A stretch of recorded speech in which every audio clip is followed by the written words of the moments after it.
Welcome to Keyframers, the animated collaborative coding livestream where we bring imaginative user interfaces to life. I'm your host, Stephen Shaw, but you may know me as @Shashaw.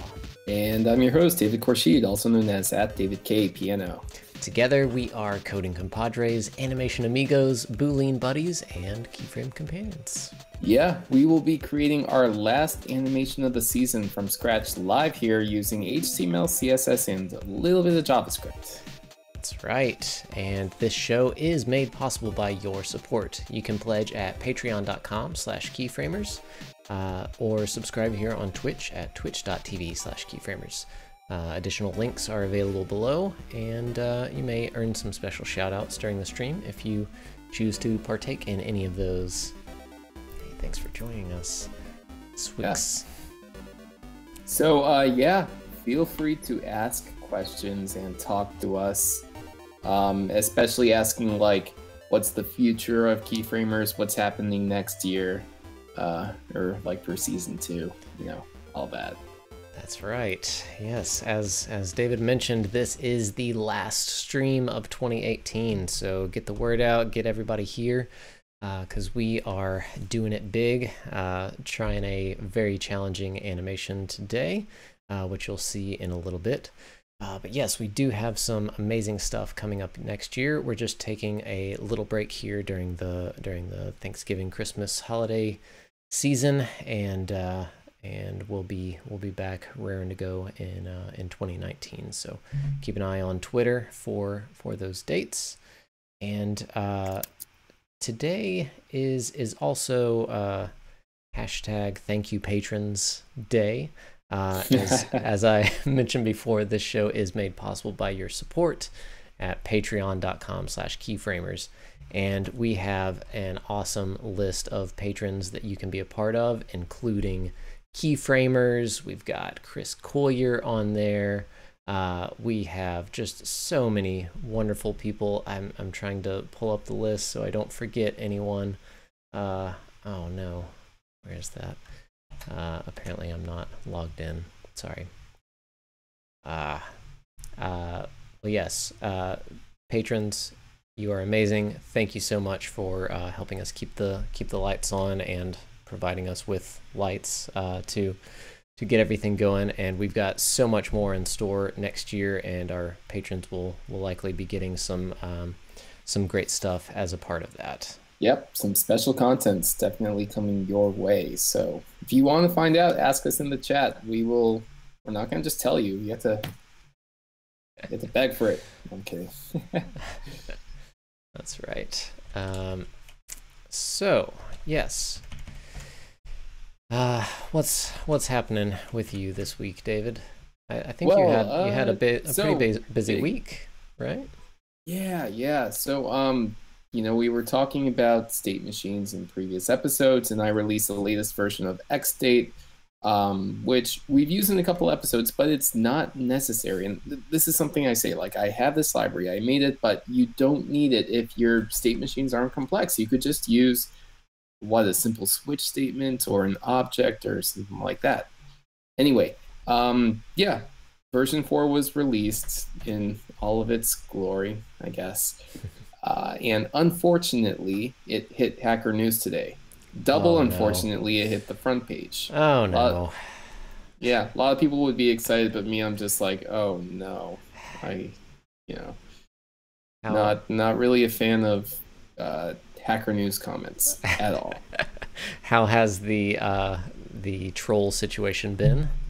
Well, all right, so first of all, they nitpicked the fact that I called it a stateless state machine. They're like, that makes no sense. And I'm like, well, it's stateless as in it doesn't keep state or remember state. It tells you what the next state is, but then it completely forgets.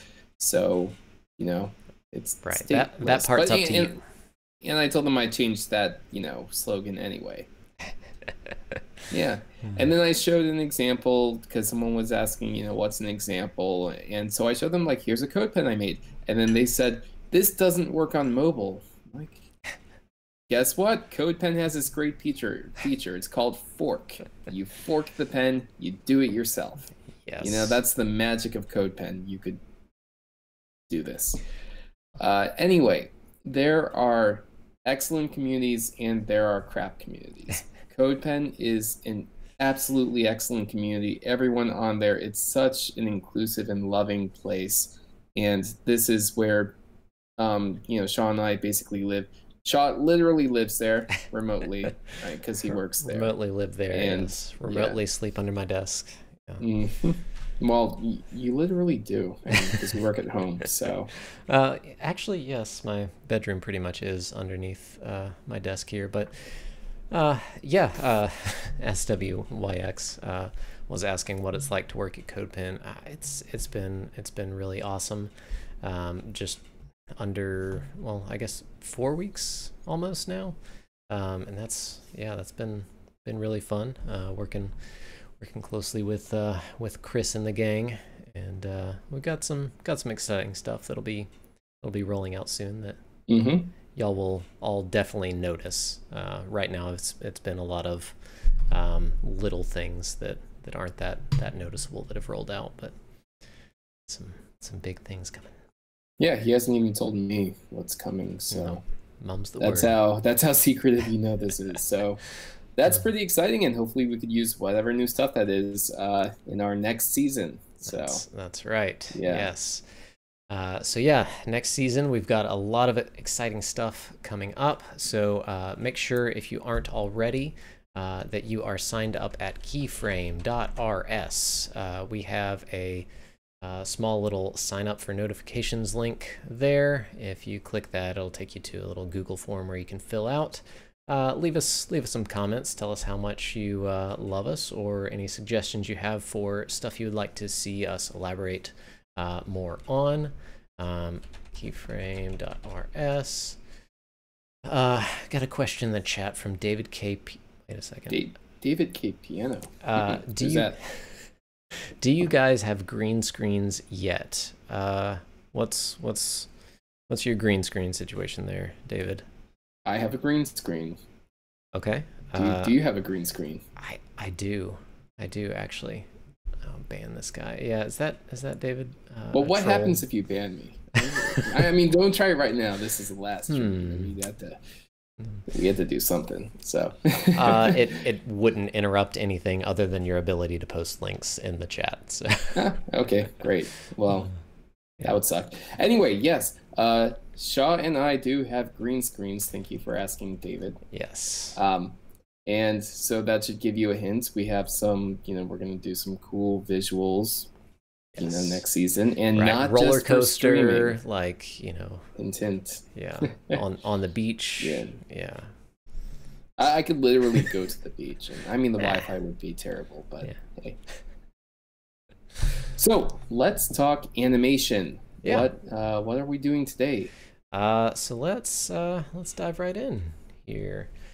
So this week's animation is Booking Flight with Active Interface. Bum bum bum. All right. So we've done, I think, a couple of Gleb Kustanov's works. He is an amazing motion graphic artist, designer, UI, UX, whatever the term for it is. He does some incredible work, and this is actually some of his simpler stuff, just to show you how complex he gets, and complex in a good way, where if you want to know what the future of user interfaces are, as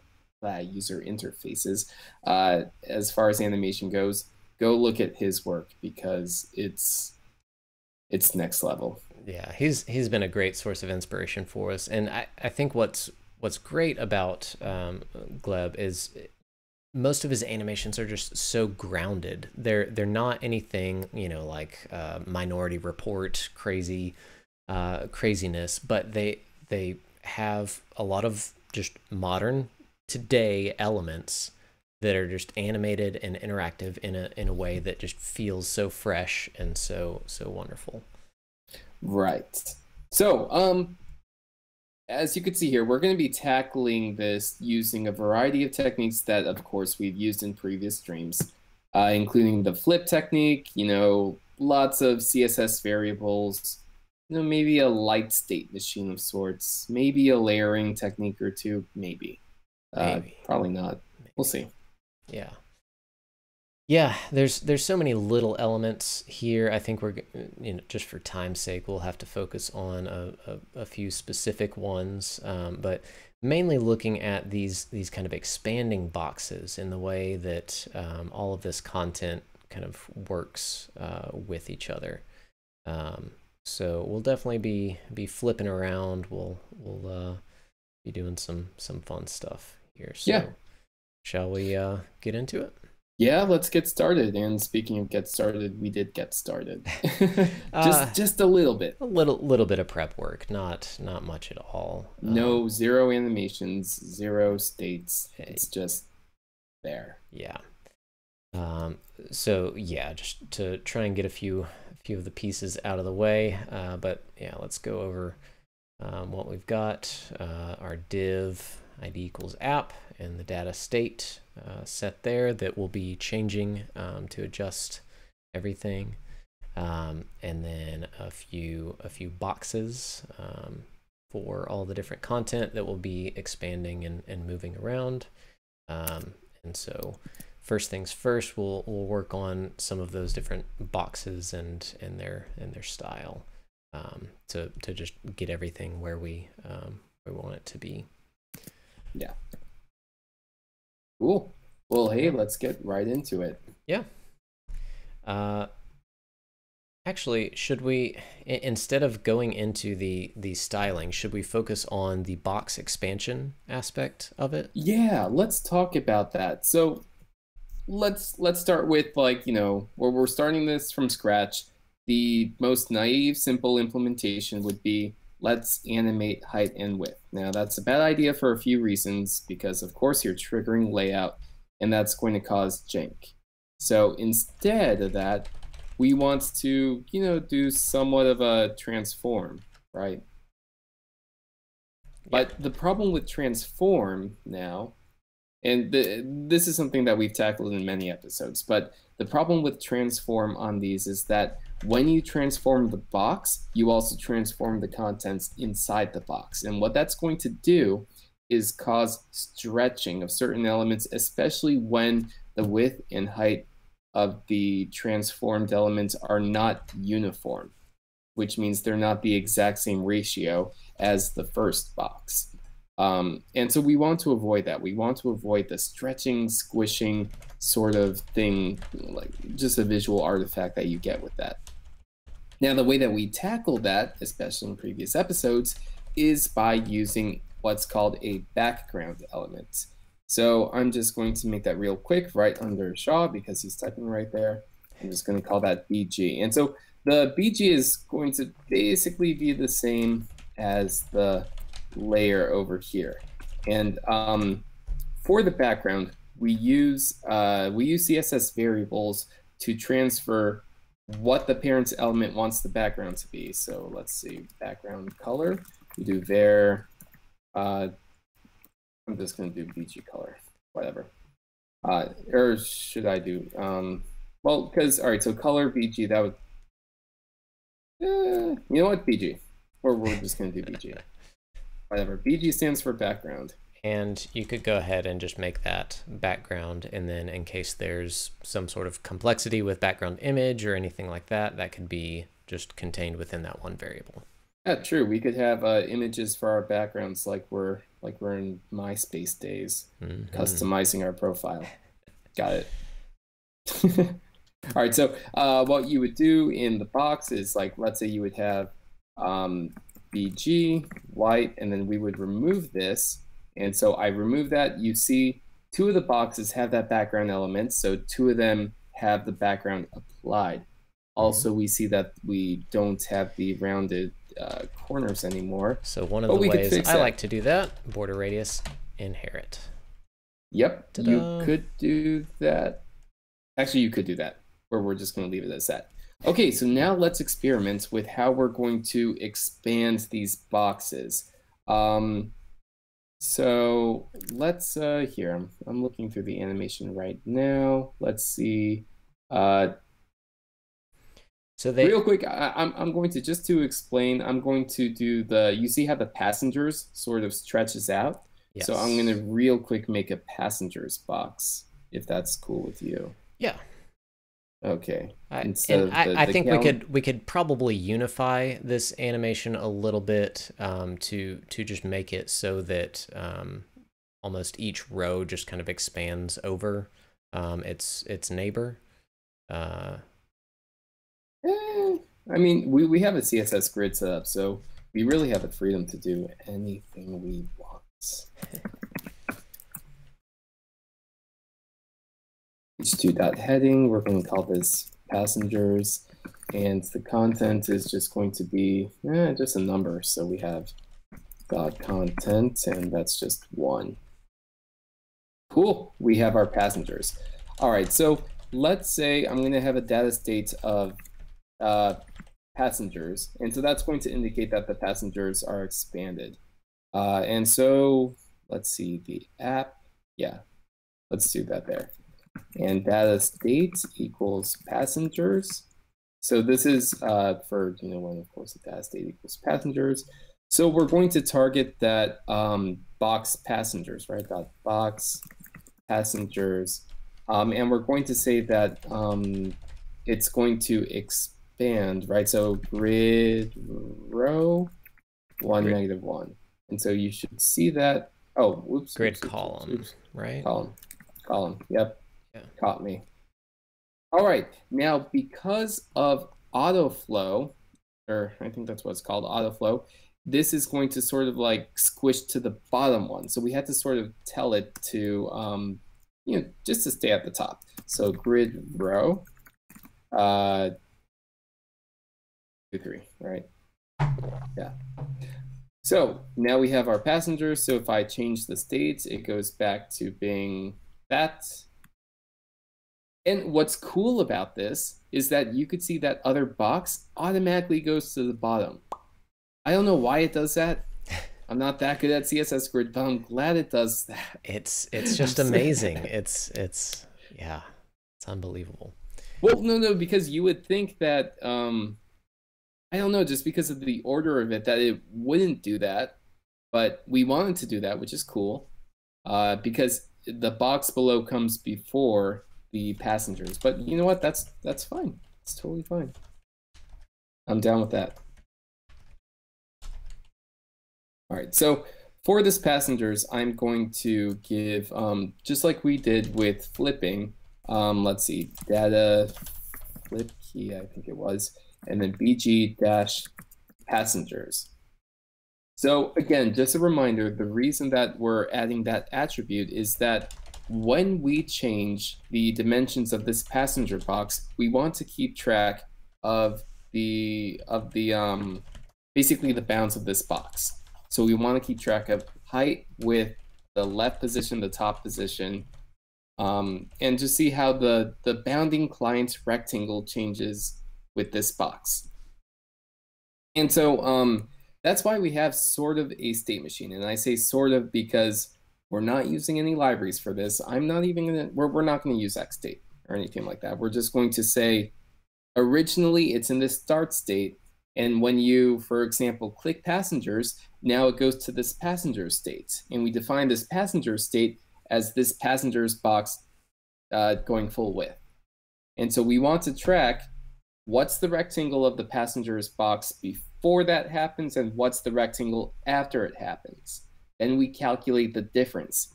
How wide did it expand? How tall did it expand? What's the new left position? What's the new top position? And then we smoothly transition it so that it, so that it expands to there. So I guess we could go ahead and do that in the JavaScript.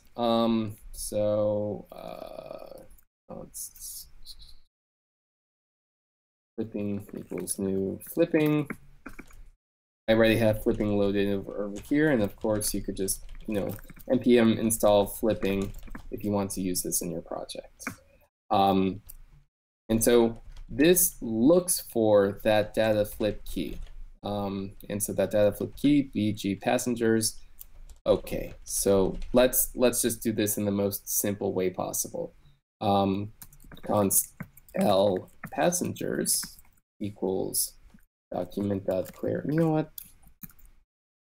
Well, what's a good shorthand for document query selector? How about just... No, I'm just going to do it. I'm going to do the full one. No cutting corners.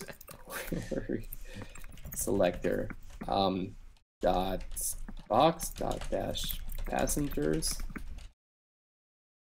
Cool. Whoa, this indentation is...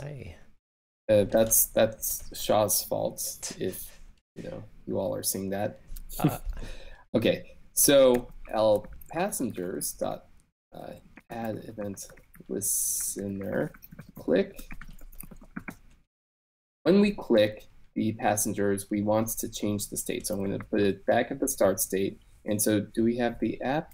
Const L app equals document query selector app.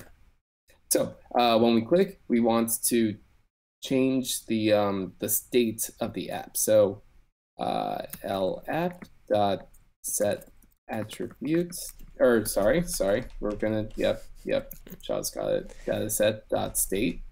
And this is why I love data attributes, because it makes that extremely easy to do.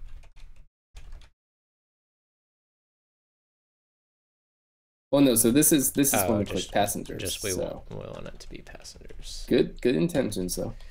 Yeah, we'll get there. We'll get there. Oh, and that's a bracket. Why is that a bracket? All right, cool. So here's what happens. You click passengers, and then the passengers expand. Now, the problem with this is we want it to collapse again. Right. But so now we have to do, if it's passengers, then do. Yeah, it just... I mean, we'll find a better way to do that. But for now, we could use this Boolean. Yeah. So I'm sort of reintroducing concepts. So it's sort of like those season finale shows where it's like previously, and then it goes through all the episodes and does all the filler, and then you get 5 minutes of actual good content, and then it's like everyone thought it was a terrible season finale, but except this is 2 hours of very good content. It's what? Except this is 2 hours of very good content the entire time. Yes. It's always good content. Anyway, all right, so what Shaw did was a way to, you click passengers and it just goes back and forth. So that's fine. Now, with flipping, well, what are we preventing here? Just the text selection. Well, okay. I mean, we could do that doesn't actually user select none in the CSS. Yep. Yeah, that's fine. But yeah. Now, so the thing with this is, in order for flipping to know that something has happened, we have to, first over here, we do flipping.read. And this is going to read what are the current bounds, so the current bounding client rectangle of this, of whatever is being tracked. And then we change the state right here, and then we flip. And so flip stands for first, last. So we already have the first rectangle. We measure the last rectangle. We invert it, so make it appear that it's in the first position, and then we play an animation to make it appear like it's going. So go ahead and click that. Hey, there we go. Yeah, one issue, box shadow. Forgot to do that with the background. Right. The box shadow should be on the background rather than the box. If BG is background, can we have BS for box shadow? Is that not a good idea? Well, I think we can just apply the box shadow directly to it for simplicity. Make it simple. I just want to use BS as a CSS variable, but you're not letting me. That's fine. That's fine. So Sean is asking about grid autoflow. And so with my infinite grid knowledge, and it's definitely something that I did not look up half an hour before doing this show, grid autoflow is a way of saying when you have rows or columns that extend beyond the defined grid, it goes into what's called an implicit grid. So basically, it's just like the rest of the contents, the content that's not part of the grid. And so you could tell the grid how to define these extra contents.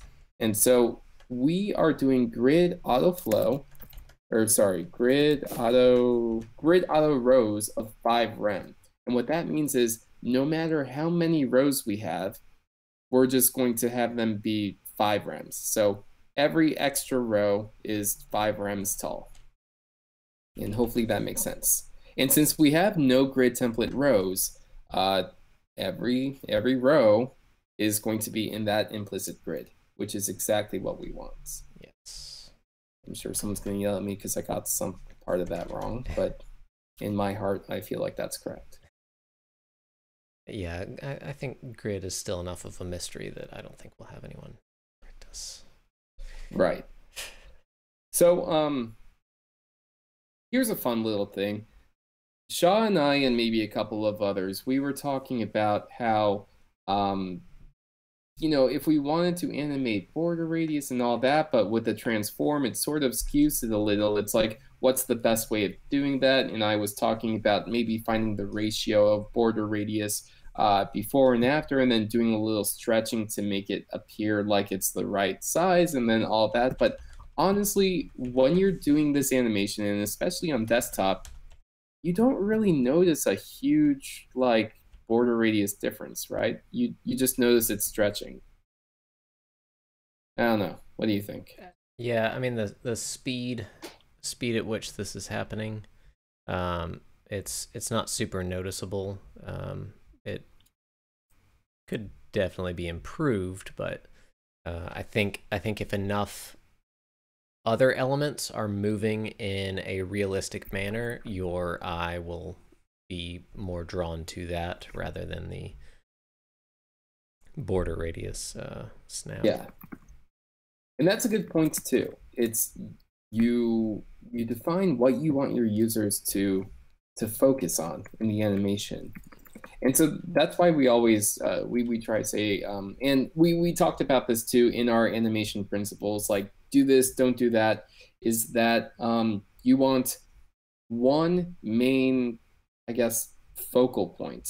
So you don't want things going all over the place, and you don't want things appearing one by one by one. You want things happening in one smooth motion, maybe with a slight stagger, but you know, nothing too crazy.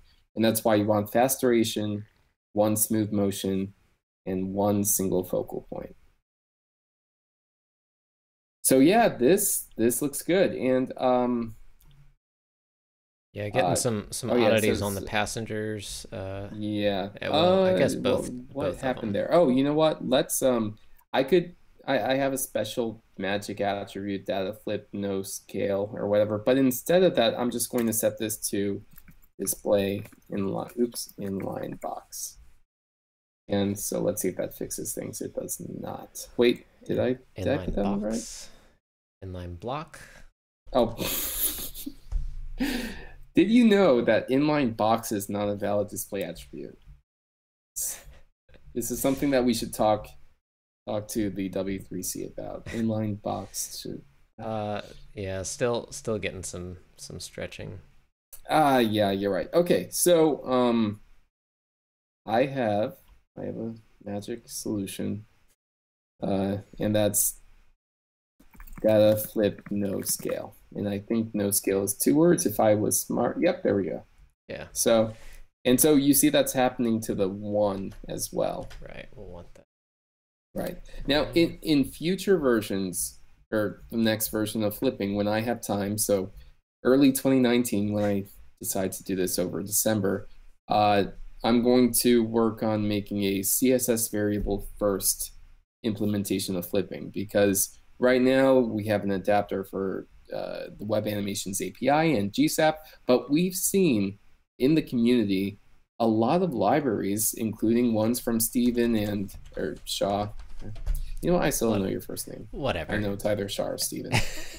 Can I call you Shavin? Shavin. Most people confuse Shaw with Sean and just call me Sean, but I'm just going to call you Shaw. I don't recommend that. Yeah, Shaw is definitely the proper. All right, yeah, pronoun. Shaw it is. Or Shasha. Whatever. Anyway, so we saw a lot of these libraries come up where it's CSS variable first. And what that does is it gives you the freedom to implement these animations and do whatever you want with these CSS variables. Whereas using a library that interacts directly with an animation framework such as Web Animations API or GSAP or Anime or any of the other ones like Pop Motion, which is great, by the way, it's prescriptive rather than descriptive. So I think we're going to see a trend towards more descriptive libraries that tell you, here's what changed, have fun, instead of prescriptive libraries where it's like, just we'll do it for you, you don't have to worry about it. Yeah. So. Yeah, and one of the great things about the CSS variables is just their flexibility. It doesn't really lock you into a specific thing, and it instantly makes the animations a progressive enhancement. Typically, older browsers that don't support CSS variables are also not going to be great at animation. So by using your variables as a progressive enhancement, you instantly get a better experience in the older browsers because they're not trying to animate in ways that they aren't great at animating. And newer browsers get a fantastic experience, and developer-wise, it's much easier to work with. Yeah. Let's see that.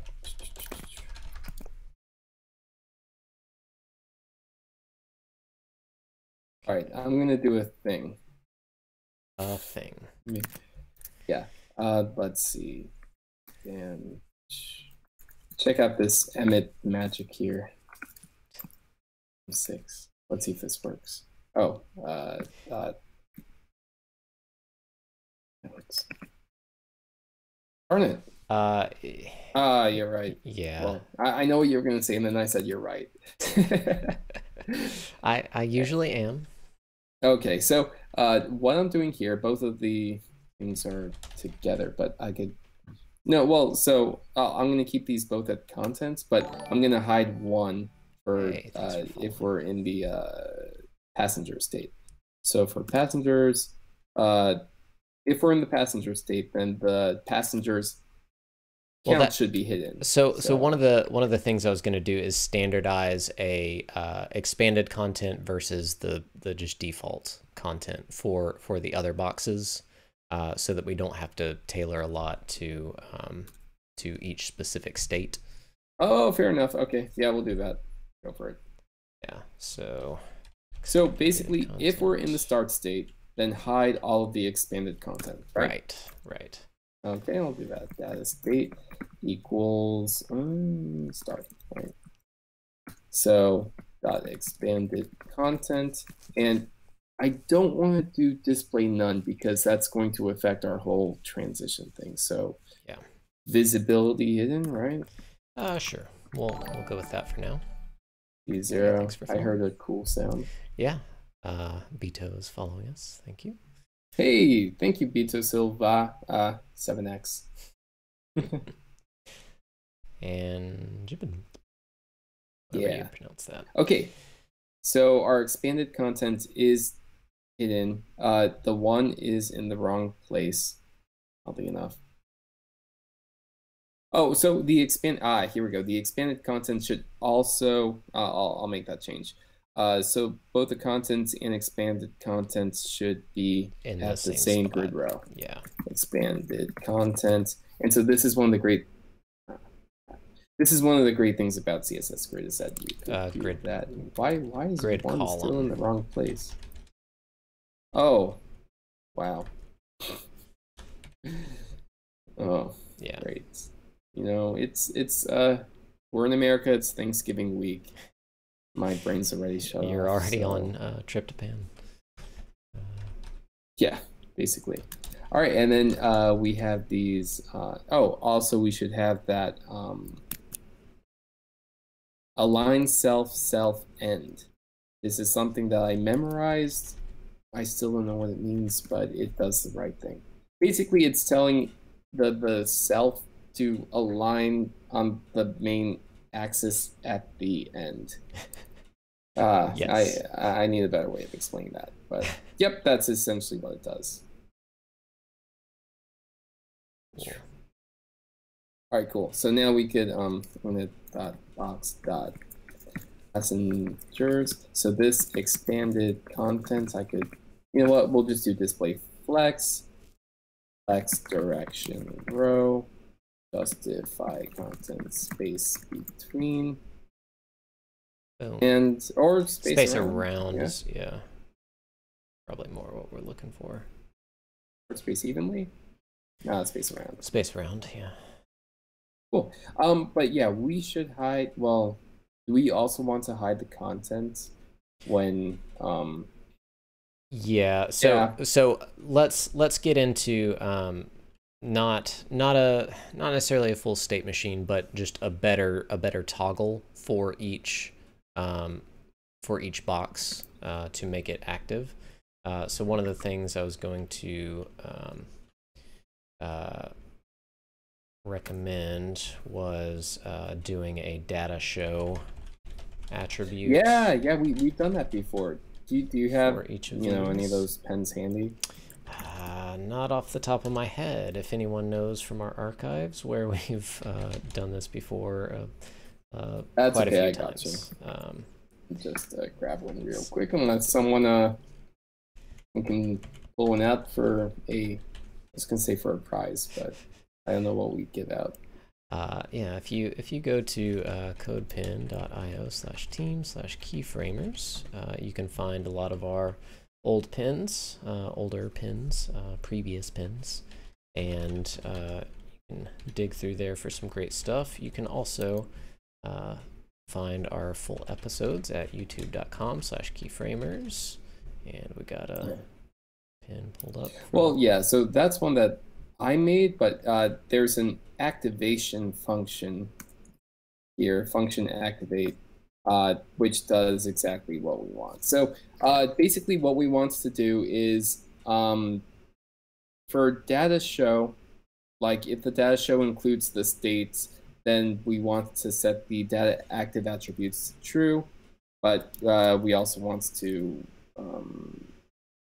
do the similar thing for hide. So I think it's a data show, then not data, or sorry, data hide. And if it doesn't include that, then wait, hold on, what do we want to do? All right, so for data hide, if it has that state,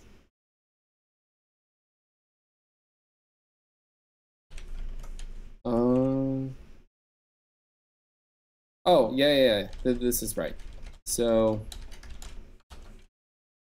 I just need to copy paste this. And of course, we will explain this in Keyflections. So basically what I'm saying is that first, whenever the state changes, so that's activate state, we want to set the data active attributes to all of the elements that have data show for that state. So if we have data show equals passengers and the state's passengers, it gets that data active attribute. Similarly, if we have data hide, as long as they don't have that data hide equals, whatever the state is, then they'll get the data active attributes too. And so Shaw is also adding flipping in there, so things are just going to work like magic. Or at least like magic until we explain it. Yes. So I think we're going to have to target the box as well. Activate box.dataset dot show. Wait, hold. Oh, you're generalizing it. Okay. Yeah. You want to specify it? Specify it? Specificate it? Something like that. Anyway, that should work. Yeah. So. Yeah. Except it doesn't. Well, because our CSS isn't tweaked yet. Data state equals undefined though. Data set show. Oh, because we're not toggling back and forth for the things. Oh, right. Is that why? So we could, instead activate box, and then we can check if box is active. So this would instead be box. We were also looking at state.value instead of just the value. Oh, right. So instead we can do if box.dataset.active. Yeah, so yeah, if it's active, then we let's see. We'll just do this as a ternary. Is that the right? Start if start or the show value, right? Dataset.show. Okay, so basically what's happening here is each of these boxes are going to have, for example, show presentation, or sorry, show passengers. And so when you click it, if it's not active, then that means, you know, the state's not there yet, or the state isn't passengers yet.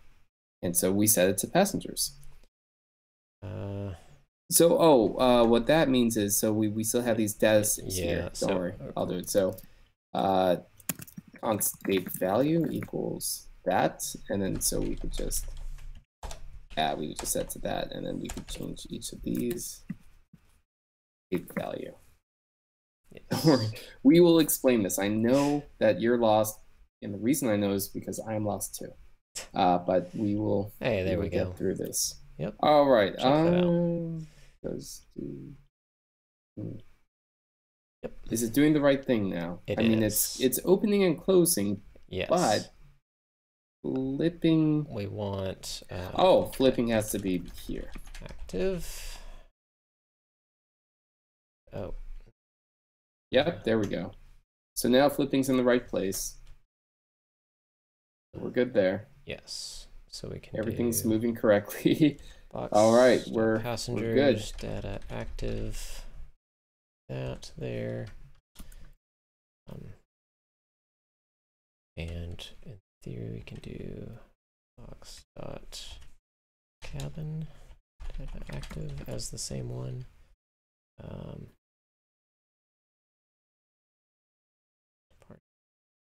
Departure. Oh, our expanded content so crazy. Oh, because it's that state.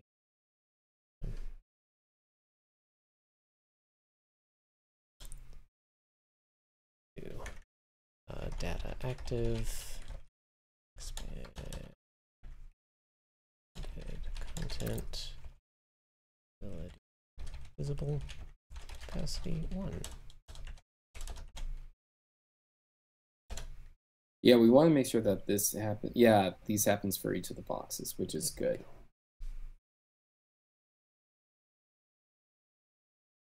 And I hope you see my little numbers. I worked hard on them. See those? They're beautiful.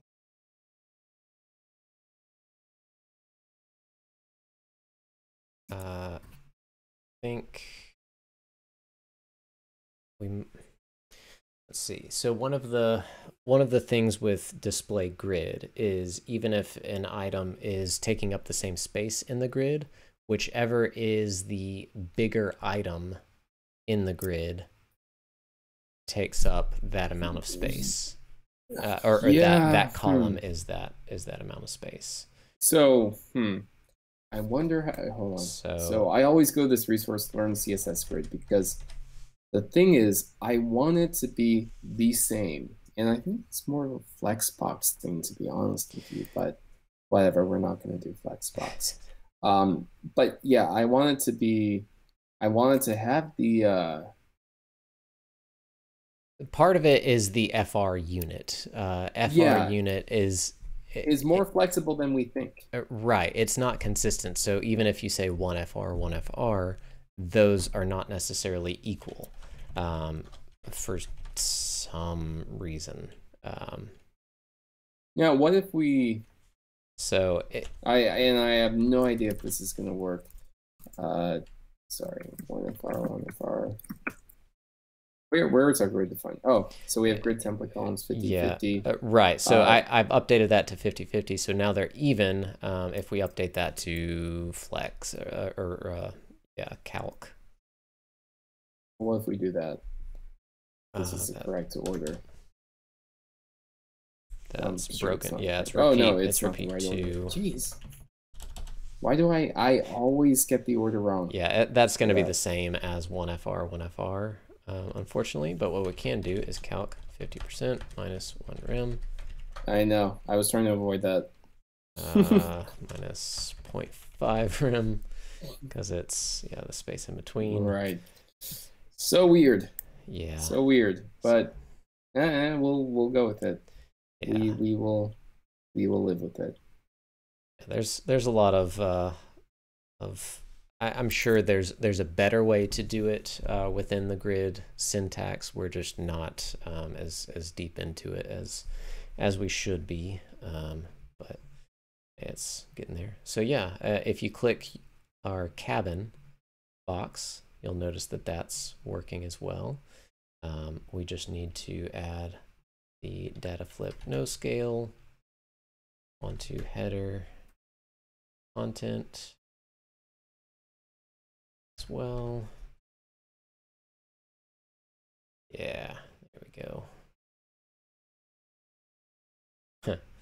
And even if you click from cabin to passengers, when one of them is currently selected, you still get a really nice transition, and that's the beautiful part of flipping and the flip technique in general. It doesn't matter what state you're currently on, it's going to try to smoothly transition from that.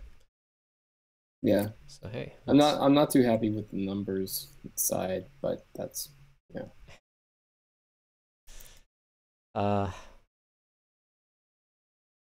isn't the content supposed to? No. Well, so yeah, we'll automate the hiding of the actual content. Doing it this way, data active content. Yeah, that should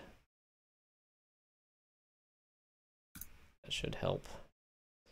There we go. Yeah. Yeah. Right. I know there's a little squishiness going on in passengers right now, but I'll fix that later. Yeah. Don't continue to play with that. But yeah, hey, cool. Let's move on. We got it. We got it. Basically working. This is the main part of that animation. So that's great. Yeah. Now, right, so what do we want to do next? Now, looking closer at it, if you're looking at it slowly, there is an actual like tilting and expansion to it. Yeah. So, when the data when the flipping is applied, we also have like a data flip state attribute, which says what's happening. So like, is it currently animating? Then it's active. So data flip state equals active. And then there's also data flip state equals complete. Yeah, it's basically those two. And so with the box, what we could do, and so this would be with the entire, well, crap. Show equals passengers. Yeah, actually, hold on. An easier thing. Ignore everything I just said, because when dotbox/passengers is active, then we could tilt it. See? Okay. And sorry, where are you in the CSS? I'm in line 116. 16 of the CSS. Okay, there you are. All right, so we could do a let's try this. Let's do because we are the keyframers, so let's do animation tilt 1 second. Whatever.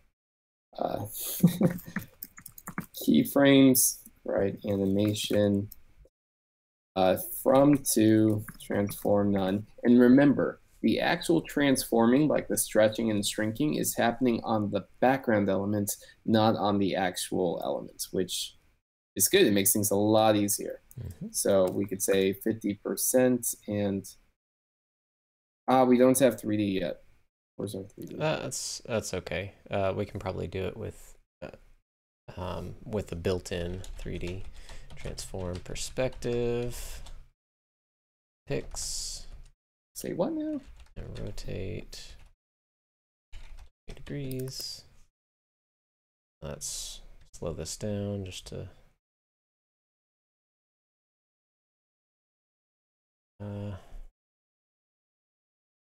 Oh, keyframes animation. That should be tilt. Oh, right. Yeah. Oh. So we've learned that 1 second is too long. So by default, flipping is at 300 milliseconds. So we'll just do 300 milliseconds because I do not trust decimals in JavaScript. And so it sort of does what we want. Not very smooth, but it does it. That's okay. Here, yeah, 5, just 0, for 5, debugging, 1. I'm expanding the speed. Rotate X, rotate Y, degrees, something like that. Yeah, and then we can say transform origin, top right. Nah. Bottom right, I would say. Let's see. It's more like a bottom right type of thing. Well, I think we just need to adjust our rotation. Needs to be less. Yeah. But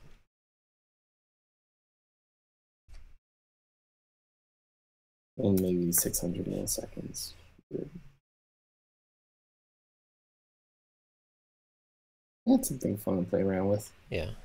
But so that's one of the great things about using a background element is that it naturally gives you the what we call the nested transforms or the layered transforms. So you could transform the parents any way you want, 3D, skew, rotate, transform, and you could also transform the background element. And so you get that dual effect. Looks pretty nice. Does just needs a little bit of easing. Yeah, nah, we have that easing in there. So while you're playing around with that, I want to look at probably not calendar, that looks like a beast, but cabin. Cabin's pretty big. Yeah. Let's see. So with cabin, yeah, it's going to stretch a few more grid cells, which is fine. Box cabin. Yeah. Okay. Yeah. Sorry.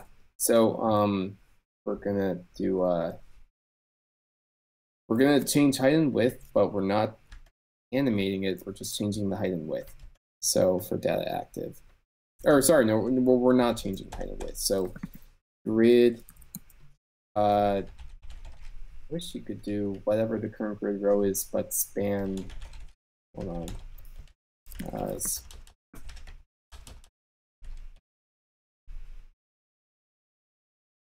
I am looking up. What are you? You know what? Oh, what are you trying to do?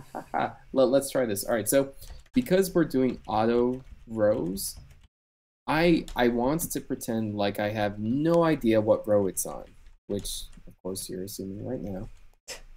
Your assumption is wrong, but check this out.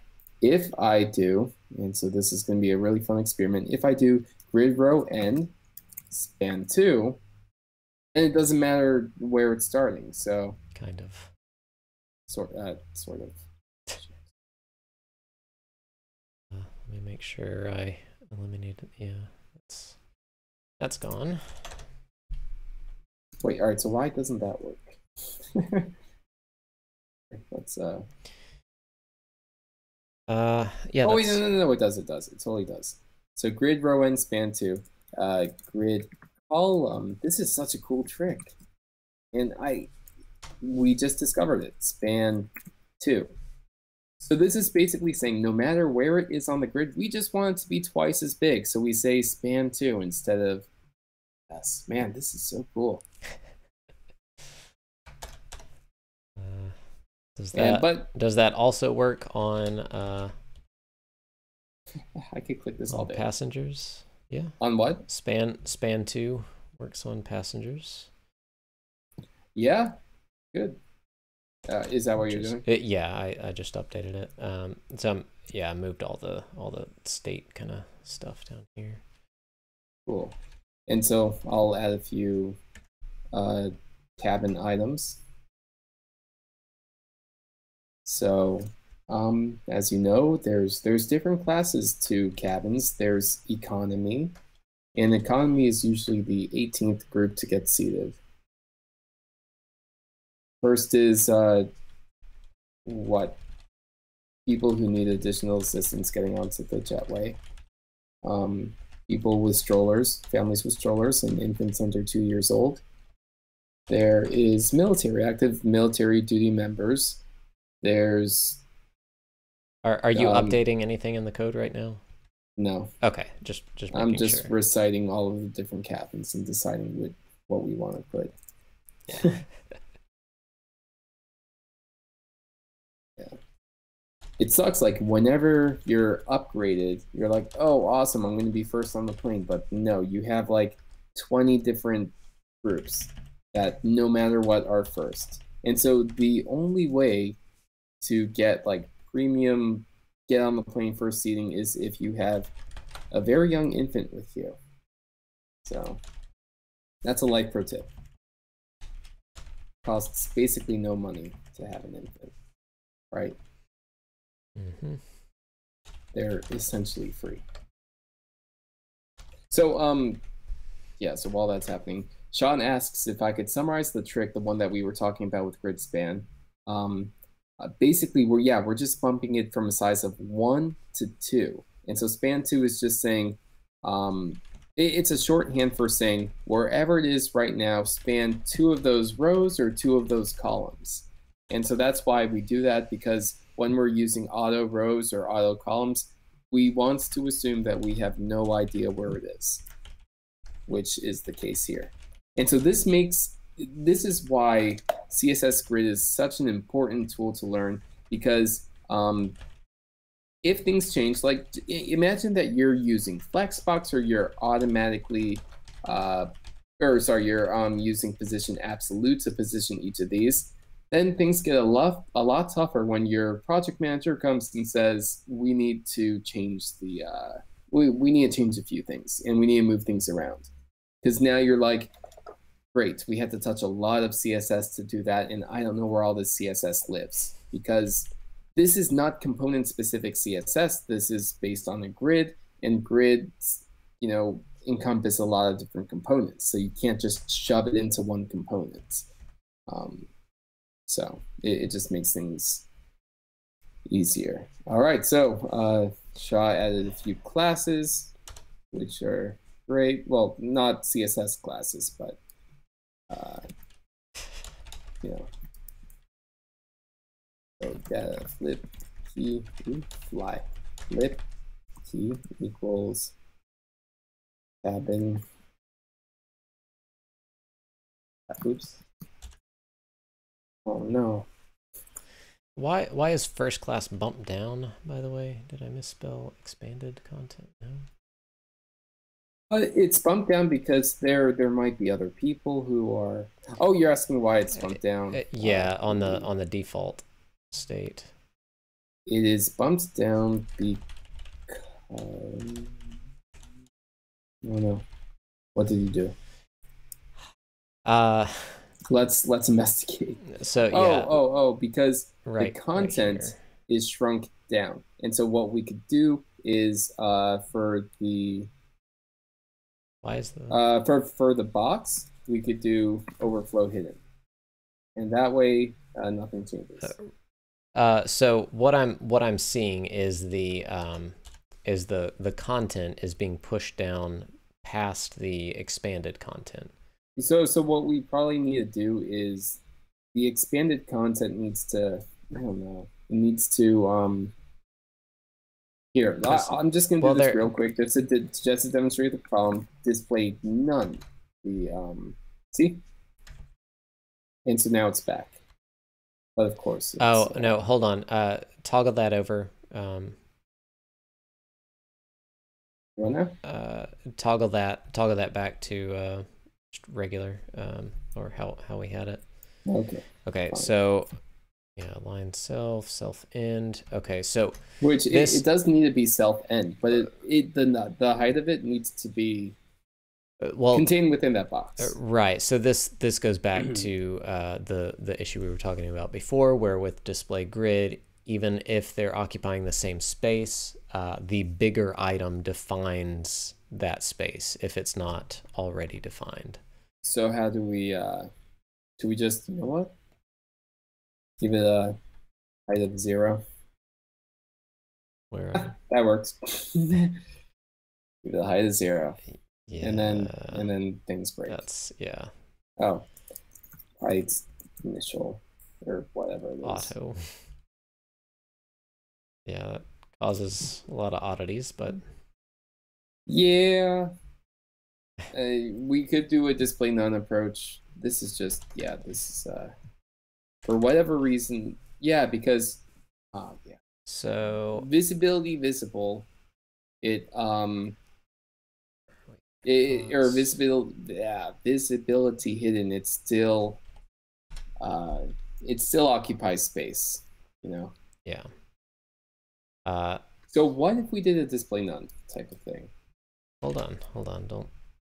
Okay, you don't want me to give up. I'm gonna go for it. So, looking at grid template rows, and then so don't change the self end type of thing. That's no bueno. Don't change the what? Self end, like align self end. Yeah, I'll work with that in a moment. Okay, I trust you. Okay.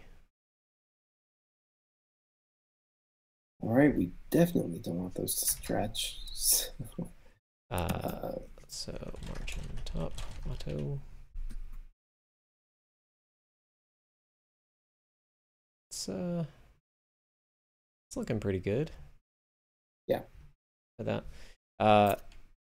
So yeah, I would like to find a different way to do that overall. But grid template rows, initially setting it with just one rem instead,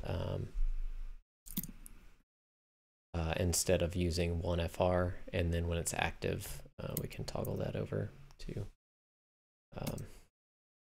that. Does that make sense? Okay. I have no idea what you just said, but yeah, we'll go with it. All right. Oops. You know what? Man, I am just so mad. Emmet used to be so much cooler.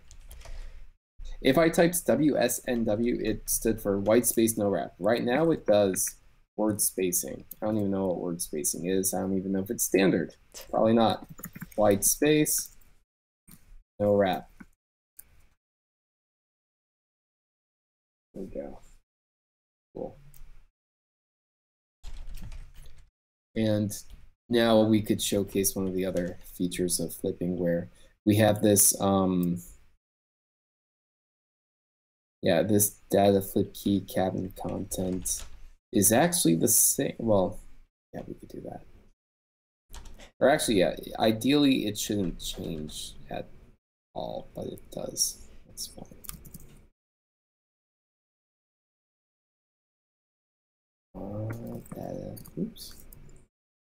Data flip key equals cabin class first. Now let's see what happens there. Not sure why we're getting overflow. Oh, that's because what's happening? On my screen at least, the box is overflowing the or the content is overflowing the box when selected. Oh yeah, that's because you have too many classes, man. Too many Get rid classes. of second class. Or no class. I don't know. Just kill one of them. Let's see, type. Content bonus.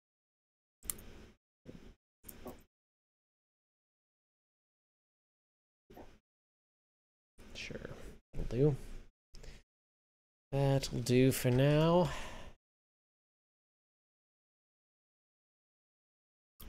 And I'm not sure why it just goes so far down. Oh, no. Yeah, let me take a look. Oh, wait, I guess that's the way it is. Just kidding. That's fine. That's going to be. So we have this is cabin class first, and we also have another. Oh,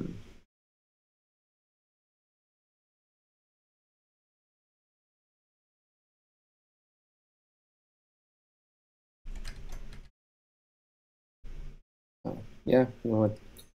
Not gonna do that. I was, yeah. Ideally, this first class thing is just,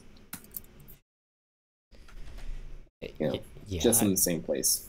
I would not worry about it for now. Whatever.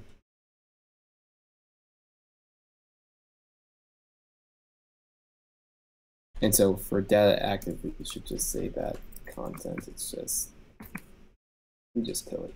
We just display none.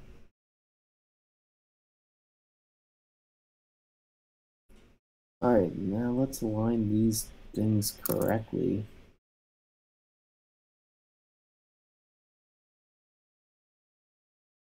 All right, so for data expanded, yeah, so when it's active, expanded contents,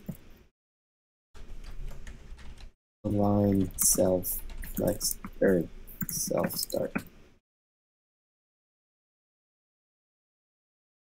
Nope.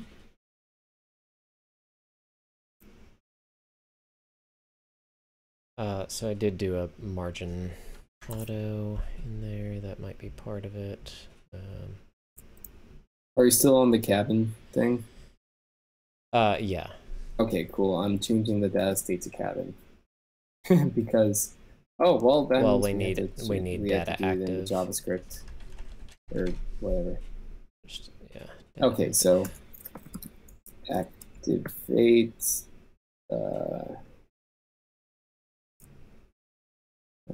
Where's this box coming?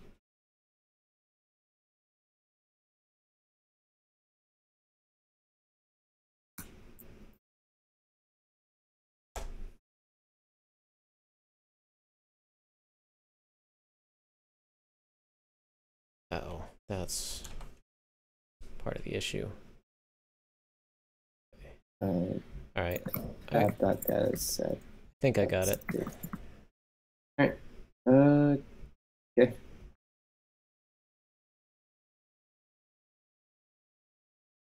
At least partially working. Mm-hmm.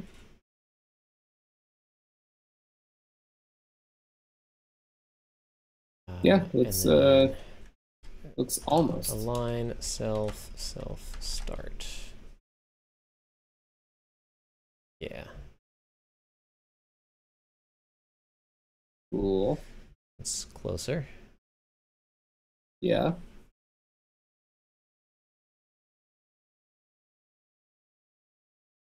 Don't know why we get that weird. I mean, maybe it should just disappear immediately when that happens. Got it. I got it. Or something like that. It's pretty fun though. Okay. Let's see what else could do.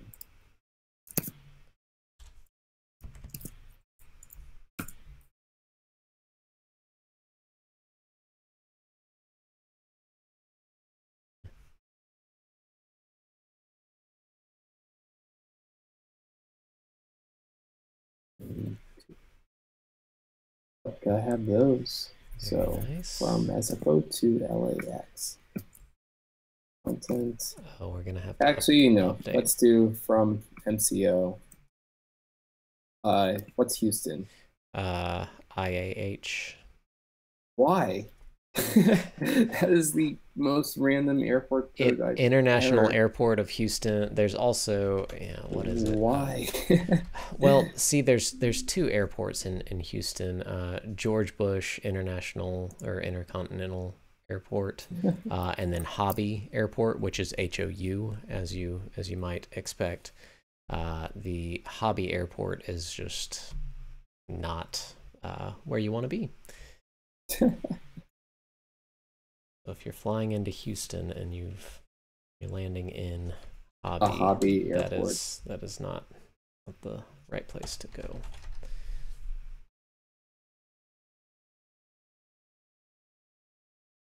Okay. From,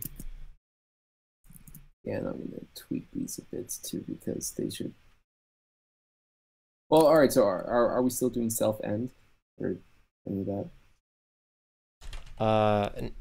No. Well, self start is what I did. Self start. Yeah, to align them up with each other.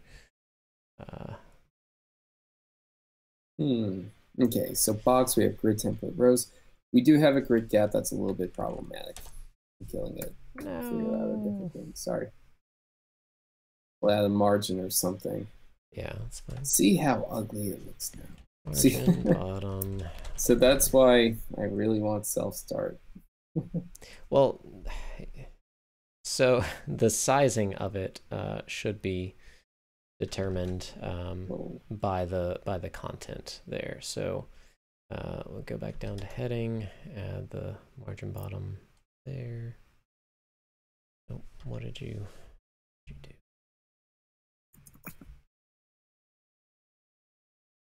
Do not know what's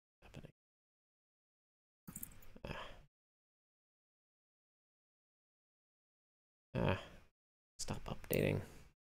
Radius. Sorry. I'm typing border radius and they said sorry. So that's where you get sorrius. It's the Latin form of sorry. So it doesn't need to be there. All right, apparently border radius none is not a thing. It's border radius 0. Oops. Okay, sure, that's fine.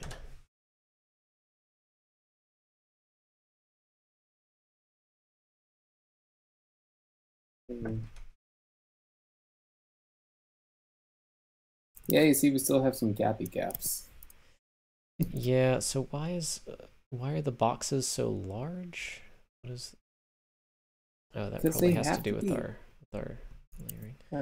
I guess they don't have to be. You want to make them smaller, make them smaller.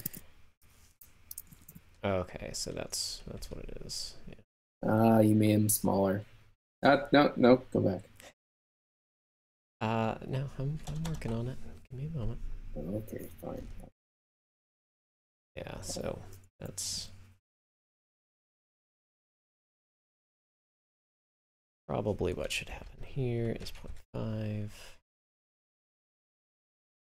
Then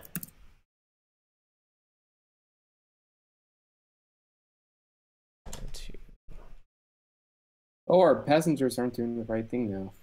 They're not shoving the cabin down. Yeah, that just has to be adjusted a little bit. Okay.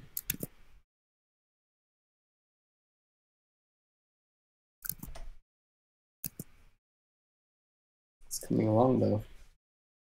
It's just this whole passenger nonsense. Oh, okay, yeah.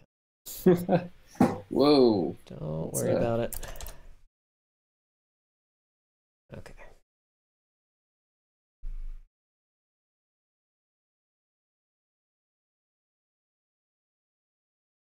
Right.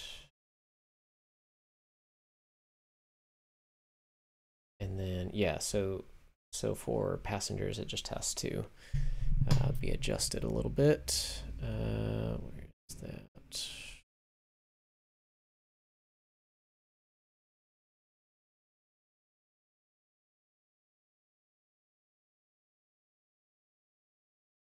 There we go. Got it working again.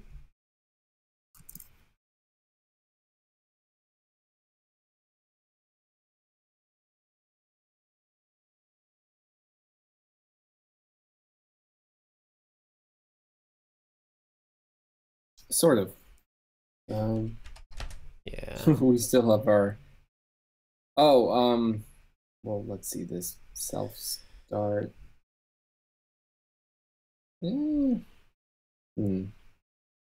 Still looks a little weird. Not gonna lie. Yeah. Control Z a few times. Or Command Z. Hold on. Just give me a moment. Some funny grid things happened.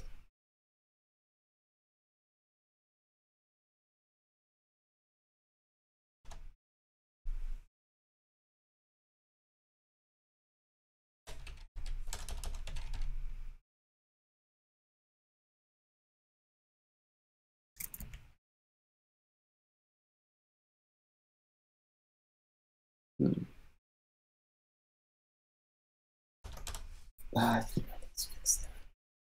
Why not? Managers. Okay.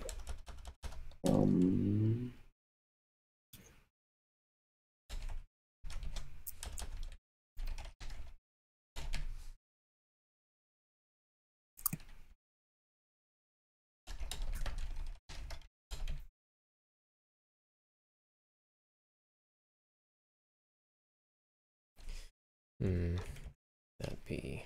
Any luck? White.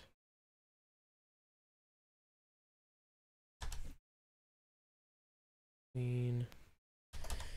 All right, there. All right, let's just live with a little bit of alignment issue for now. We'll all right, for now we could always revisit it. Yeah, we'll tweak that later. Sorry if you're getting some lag in the stream. Right.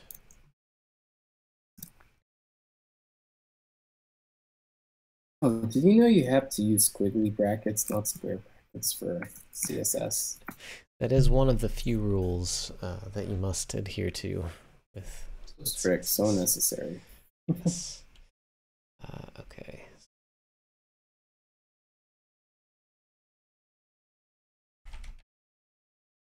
A lot of grid happening on this one. And we'll do.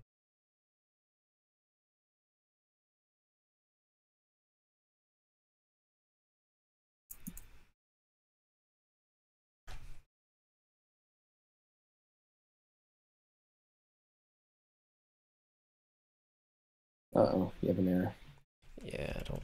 Yeah, this is also a nice masterclass on the grid. Just a lot of crazy great things happening.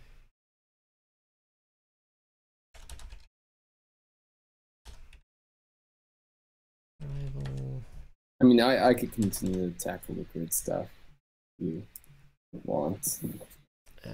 Now that you've sufficiently mucked it up. Yeah. Feel free to. I'm working on a calendar down here. Gotcha. All right. No problem. Here we go. It's good time.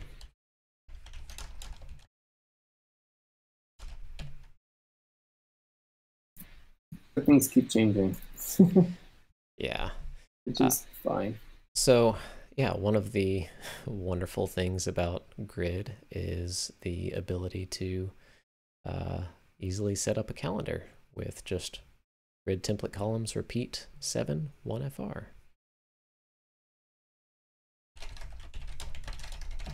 And that instantly makes a nice little calendar. And then, let me see, I don't even know what. So let me see what the 1st of December is. So since this is December, the First child would be offset. What is that? Build that box. Yeah, I used to use some crazy SAS percentage stuff for calendars. You know, like Yeah. Percentage, like it's with a 0.142857%. Hey. Or sorry, 14.2857%. And those aren't even random numbers. Those are exactly what it is. Ugh. I unfortunately know that. All right, grid template first. One rem, one one rem, one rem. But at least you don't. Let's see, what day is February 1st? February 1st is a Friday, so we can do February child 6. Oh no. Like that. Don't worry, don't freak out. I'm freaking out, David. No, don't worry. I got this. I freaking got this. I'm sure about that. I know what I'm gonna do. Oh. Yeah, I'll just for now, and this is a good pattern anyway, you could override my grid craziness directly in the, and that's what specificity is good for, right? Directly in the box dash departure. Yeah. Have fun. I think I'm okay. Sure.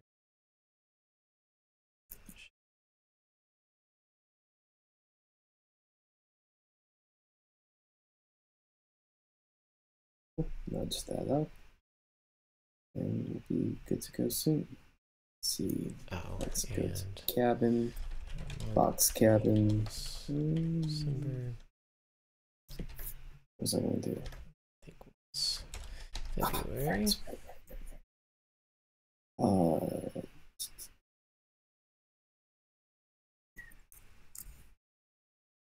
Go. Working nicely. I mean, my portion is. Thank you. Still not sure what's what all's going on, but hey, it's fine. No, nothing. But look at oh, yeah, look at cabin. Yeah, the animation is. No, I know. Strange, but yeah, we're gonna fix that. The alignment's better.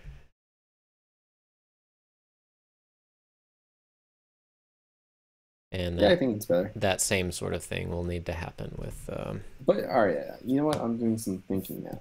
Thinking of a new technique. So, what's happening is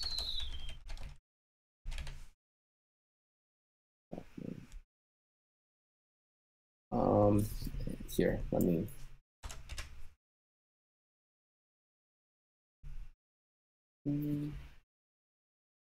I'm going to try something crazy. This is like a Hail Mary last-ditch effort.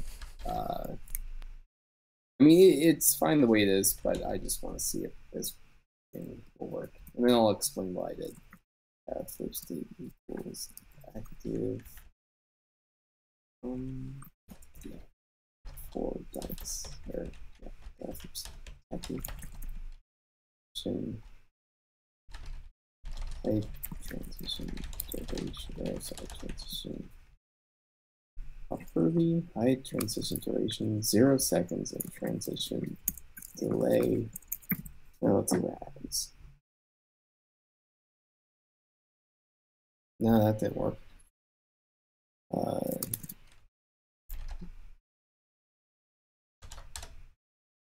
Oh, right, because it's not on that thing, so.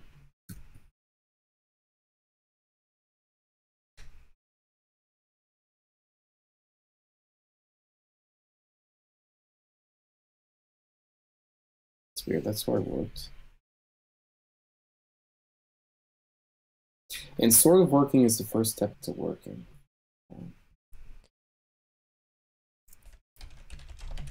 I got an idea, just because I'm doing a similar thing for passengers. So if you click the passengers one, you'll notice that I just have it fade in after a while, right?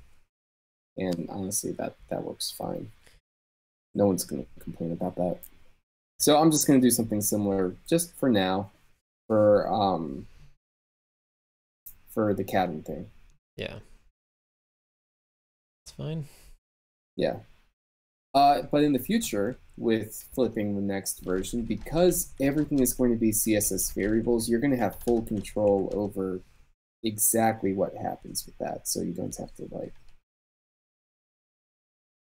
accept, fallbacks like what we're doing now, which is barely a fallback. It's one of those things where it's like, wow, it looks nice, and the users don't notice that we were trying to do something even crazier. So yeah, that's something that I always sort of notice, is that I'll be like, oh no, everyone's going to be disappointed because I didn't add X, Y, and Z features. And then you show the thing and they're like, well, we don't know about X, Y, and Z, so we're happy with what's there. And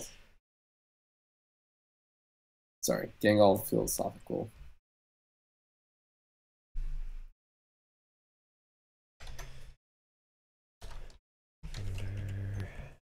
That's the show. We also talk philosophy. That's pretty good. Let's see.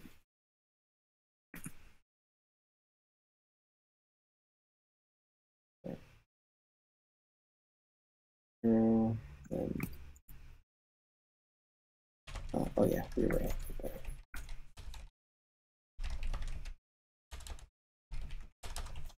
The form transition capacity.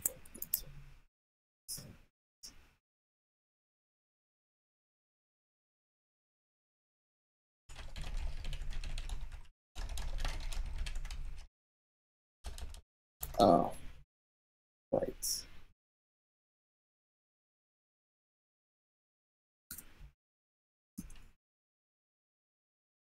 So position absolute is great for doing more than just absolutely positioning something. It's also good for just taking things out of the flow.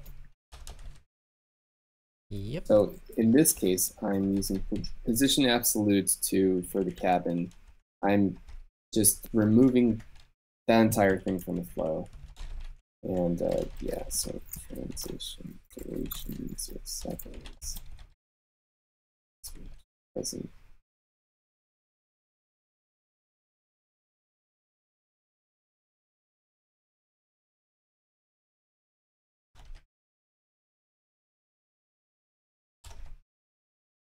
Cool. All right, active. Let's see, where's our main box stuff? All right, there we go. So for data active, we're defining that the content. So what makes the content disappear? Where's the CSS for that? Like just in general, the content disappear. Yeah, it's up towards the top, under around line 50. 50. Yeah. Oh yeah, we should move that into box. I'll do that. Probably. Yeah, no worries. Then we could just consolidate later. Or for now. The janitorial work.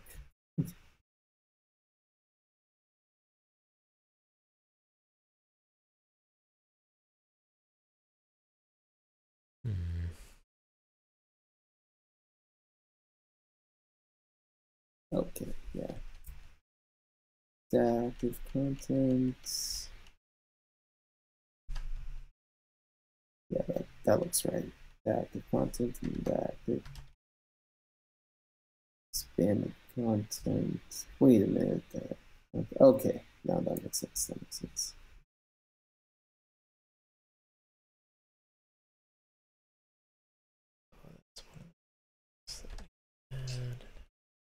Okay, explain all this. Equals Archer.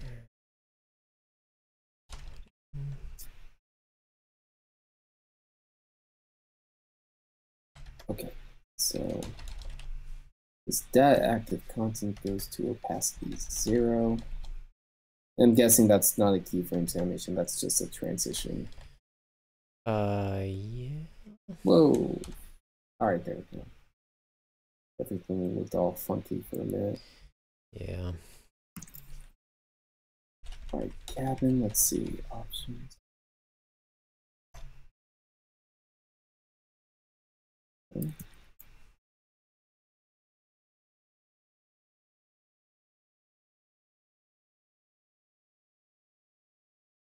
All right, got that and that. Yes, that little variable delay is quite nice. Working on the calendar, David. You should click departure. Departure. Whoa, fancy. I see you went with the native blue, which, you know, it's a nice blue. You know, I'm just you tweaking. You could copy my styles from Passenger. I'm just getting some stuff in there. Don't you worry. You're just getting started. Data. That is beast mode right there. I will. Are you using splitting for that? No, not at all. Just some emit expansion. Okay.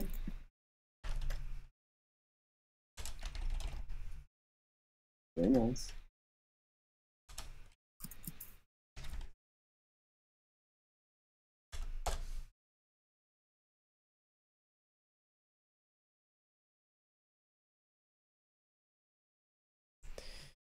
Let's see.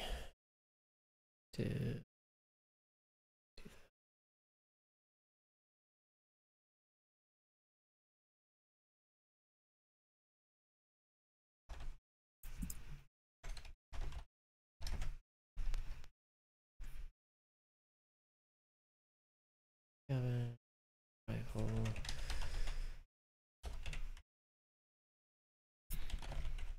Whoa. Don't worry about it. Something changed.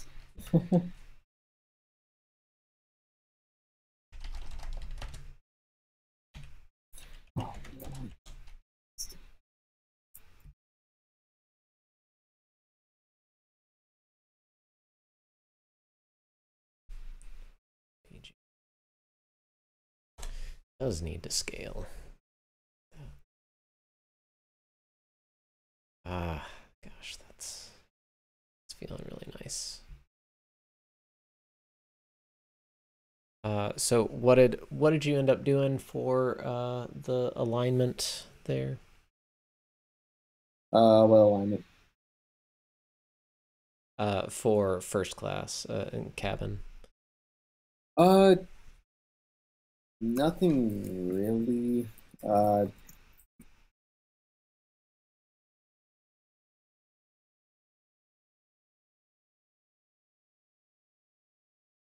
Nothing. Nothing at all.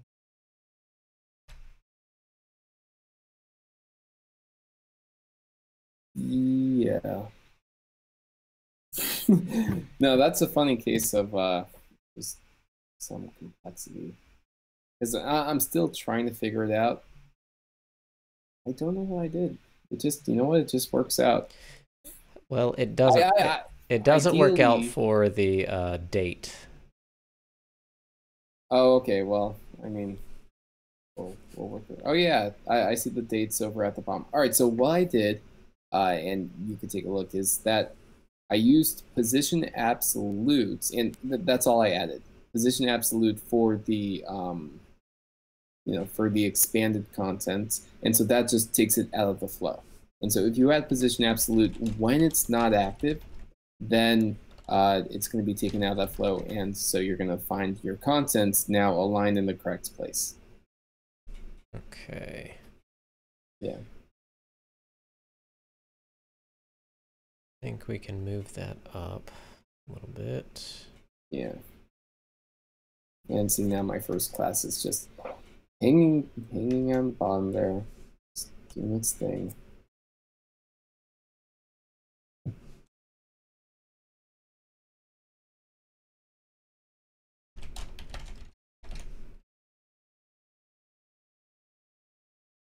Okay.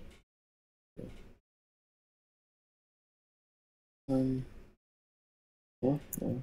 I'm gonna be, take off these.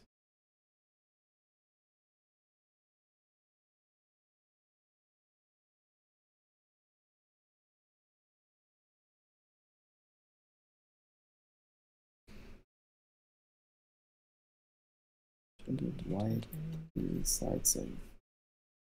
Okay, we're gonna do something different. Content, yep, that's going away. See what happens. Oh, that does not look good. Oh man. Well,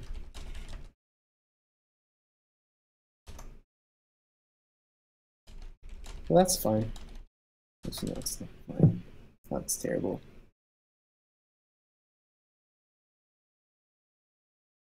Oh, that's fine.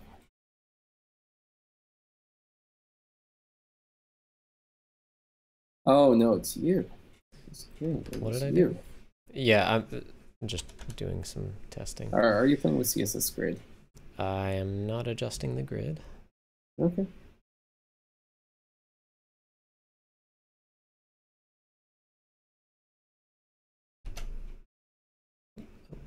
Alright, I don't know why that works, but it works. So I'm not going to touch it.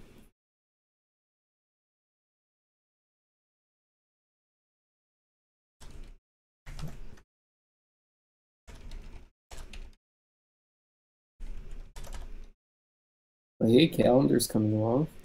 Yep. You want me to style those dates? Sure. In fact, hold on. Let me see. This is going to be terrible. This is like a naming things is hard type. Actually, no. We could just, yeah. So I have this counts class, and that's for the dates and stuff. So I could just move that outside. That's what not nesting is good for. But anyway, I could do counts, and I could have what? Do you have a day or dates? Day. And then boom, now you have all circly dates, which are touching. Yeah. If you go back to the it's only the selected ones that show. Oh, do you have a class for selected? Yeah, start and end are the. Oh, okay. And okay, I was cool. gonna try and do some trickery with that. All right. Yeah. Depending on time. So.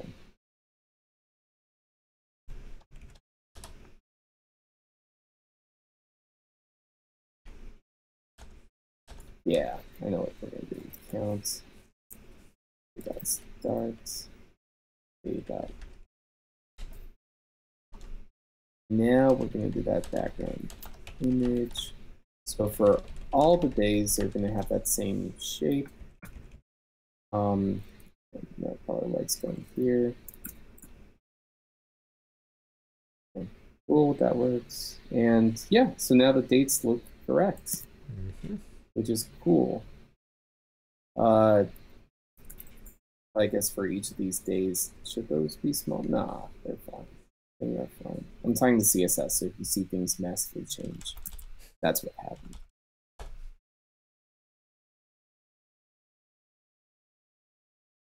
Cool, calendar's working. Where's our end date for the first one? Well, really these should be the same box, and then you're just selecting the start date and then the end date. And oh, do you have a little tilde type of thing for? Yeah, at the end here, 285. Because you know what, I'm getting nostalgic. I did a calendar pure CSS with exactly the whole day start day end logic, which took me a very long time to figure out. But well, these are technically two different months, so they don't overlap there. But Yeah, so I did today's date, and then potentially when we're back streaming, looking at February 4th return date. Oh, so yeah, okay. Thanks. I was looking for my old pen and I saw all the styles are off. So let's hope nothing broke. Oh no, nothing broke. Okay, cool. Ah, yeah, I remember this. It's good. What's that there? Let's check it out. CSS only calendar concept. Oh yeah. This is some weird things are happening, by the way, currently in the CSS where they're just like click around, you'll see. Something changed and there's no more box shadow. Oh, I did overflow hidden on box. That might be why. But there might be something else with that too.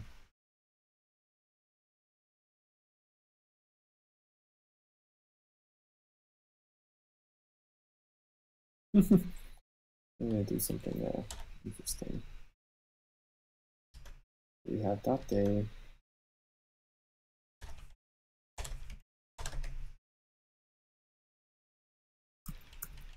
The day is what has the starts class, right? It should, yes. Okay, cool.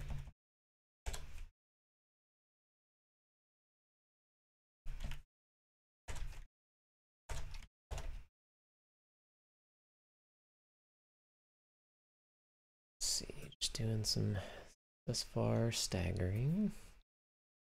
Fun. This is gonna be so much fun. Just you wait till you see what I'm doing. You have no idea where I am right now. Do not.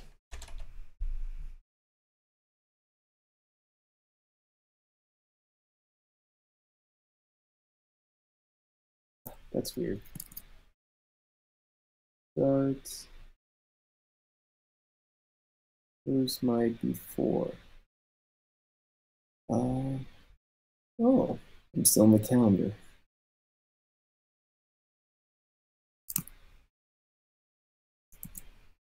Well, I mean, we know this day thing is not going to exist anywhere except inside the calendar, so we could just... Right. Sorry, you might see some big styles disappear. No.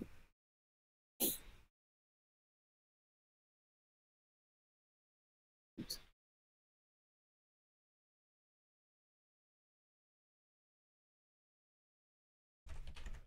Oops. And my random oops woe is zero. Or is me.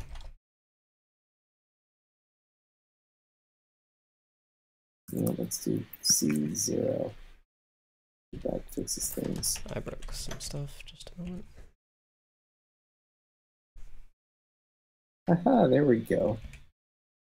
Let's make it 1000%. I think this is the first time I'm using 1000% in a thing, but I'm gonna do it.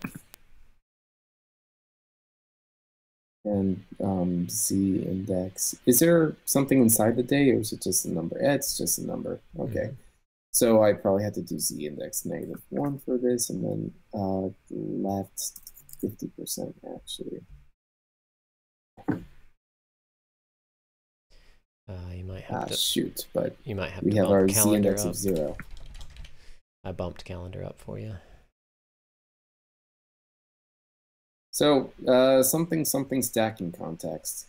I want this before thing to show up behind the background. And so I tried -1, which worked in theory.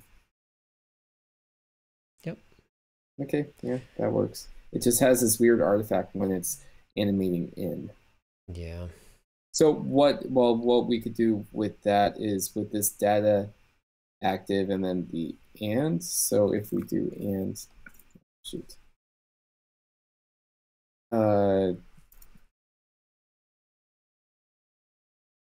we'll just have that be a weird artifact. But anyway, yeah, that's right. And so we could get rid of that blue thing because that's no longer part of the thing. And so now we could do something similar for the end, which is cool. So let's update these. And before we have content, blah, blah, blah. And whoa, things are changing like crazy. Do it. This is what needs to change. Okay, so start before have that, and then end before have right 50%.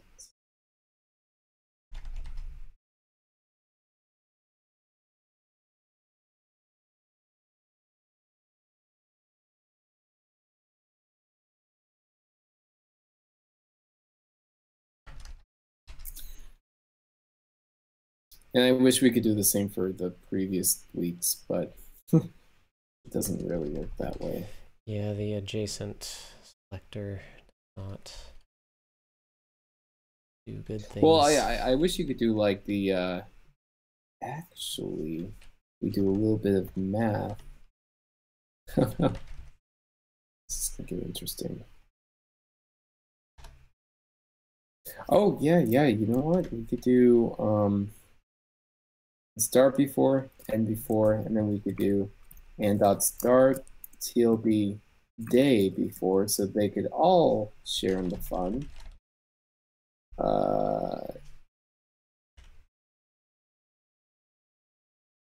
And then we could do end before, and then we could do and dot end tilde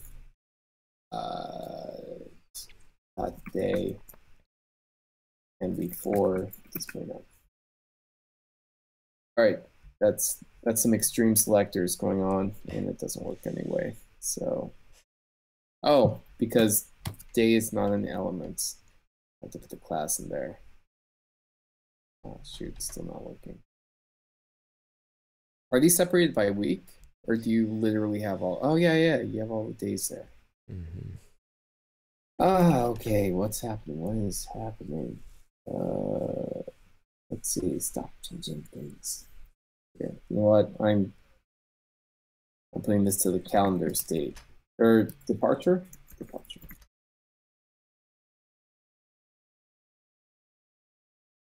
There we go. We're in the departure state. Hopefully nothing changes. Before. Okay, got it. They start before that start tilde that day before. Yes, it works. I'm going to tweak a little bit. Left should be 0, and then we're going to give it the same border radius. So border radius, whatever. Looking forward to hearing more about that. Yeah, you know what? It works. So 0. Yeah, these need to be cleaned up so bad, but it works. Border 1, then border okay. Bottom radius, and then I can't believe that worked.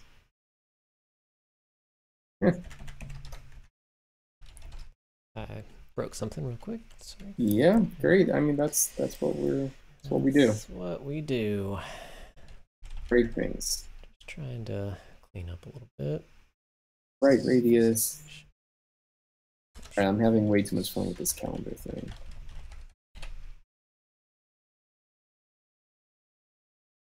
Which is almost working. Oh, yeah, so right should be 0.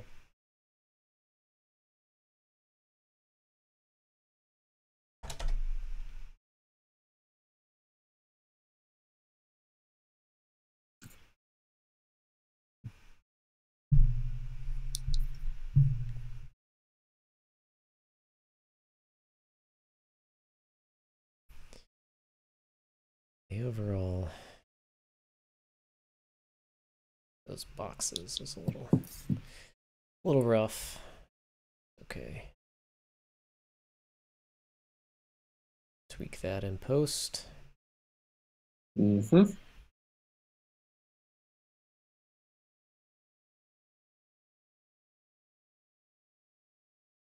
So let's start day before, and also the arrivals in general. Man, this don't ask me to explain this. Too bad. That's what Keyflections is gonna be. All right, fine. All David explaining. Yep.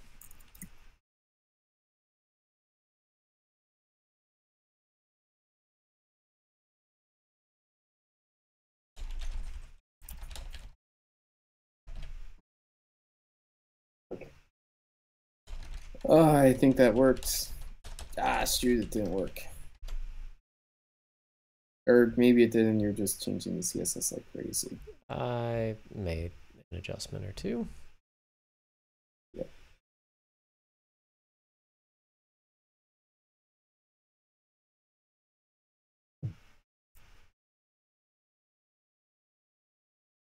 Let's see, so these guys should, not guys, I should not assume the gender of days.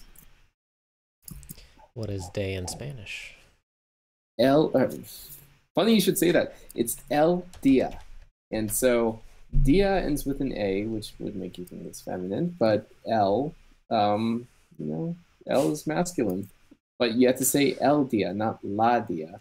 It's el dia. Oh, Spanish. No, there's a reason for this.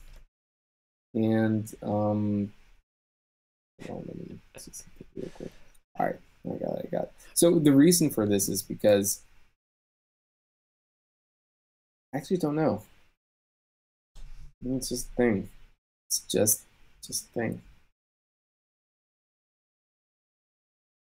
All right, so I have to just copy this over there, and then so before, okay, that's gonna work. It's gonna freaking work. It does. It works. It just looks really weird. So, and there are some crazy selectors going on here, but that's fine.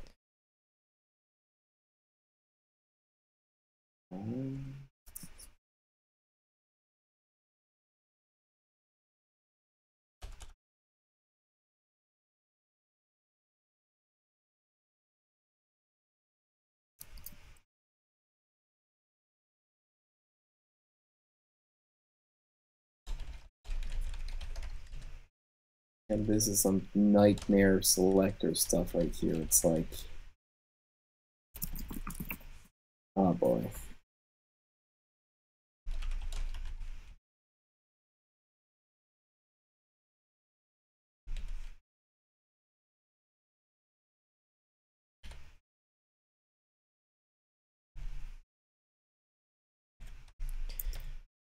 How do you select like the first 7 elements again? And child. We're getting crazy right over here. And -7 or let's see. I forget what that nth child. Oh, quantity queries. That's what I'm looking for. Oh yeah, so I think it is yeah, just like a quantityqueries.com. Yeah. Close enough. Okay. You know what? I'm done with my date selection thing. Are you sure? I'm done. Yeah. Absolutely. Oh, 100% done.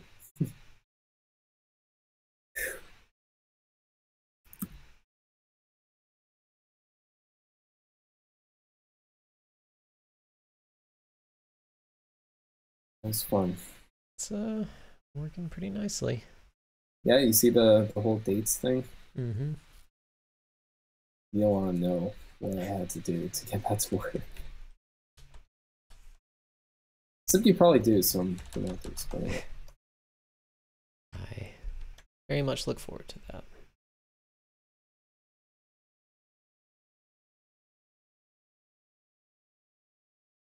All right.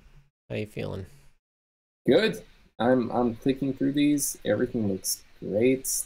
There's some weird squishiness going on. I thought I got rid of that, but you added that. So. With what? If you click passengers. Oh yeah, when it's going out. Simple data flip no scale will at least fix a lot of that. And it's fine. We're at time. We're exactly at time. So I think pencils down. I think we can bring this into